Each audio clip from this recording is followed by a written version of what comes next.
Tired of messy cables hanging under your frame TV? Let me show you two sleek ways to hide them.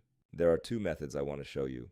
Let's start with the first one, a recessed box right behind the TV. This job also includes electrical work to install a power outlet inside the recessed box where the Samsung One Connect box is hidden and connected to power. That's why one of the main requirements for this method is to have an outlet directly under the TV within the width of its frame. Recessed boxes come in two sizes, 9 by 14 inches and 14 by 17 inches.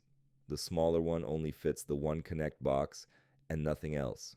The larger one has room for something like a Roku or Apple TV or any other small device you might want to connect. Personally, I don't really see the point in adding those since the Frame TV is already pretty smart and comes with all the apps built in. Sometimes you run into obstacles behind the wall, and in that case you can just cut out a piece of the stud and still install the recessed box. But sometimes there are things like electrical conduit or pipes that you simply can't cut through.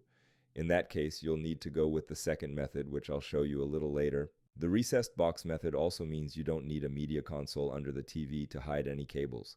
The only exception is if you use something like a PlayStation, since you'll need a place for it and a way to run the HDMI cable, usually down below, because there's no way to mount a PlayStation inside the wall. In this case, the client was a gamer and asked for a PlayStation hookup, so we added an HDMI plate next to the outlet. Alright, now it's time to talk about second method is a simple in-wall cable pass-through, with a hole at the bottom and a hole at the top to run the cable inside the wall.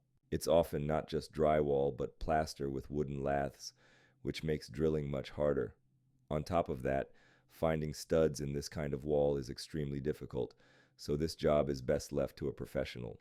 It's a hole at the bottom, a hole at the top, you run the cable, and it's hidden. In this setup, it's really important to have a media console under the TV to cover the exit point so it stays out of sight. The main problem with this method is fire blocks. They block the path between the top and bottom holes, and removing them means opening and repairing the wall. In that case, it's usually better to use the recessed box method, since the larger opening makes it easier to drill through if needed. I hope this video was helpful and gave you a clear idea of how everything works. If you still have any questions, feel free to ask. Thanks for watching until the end.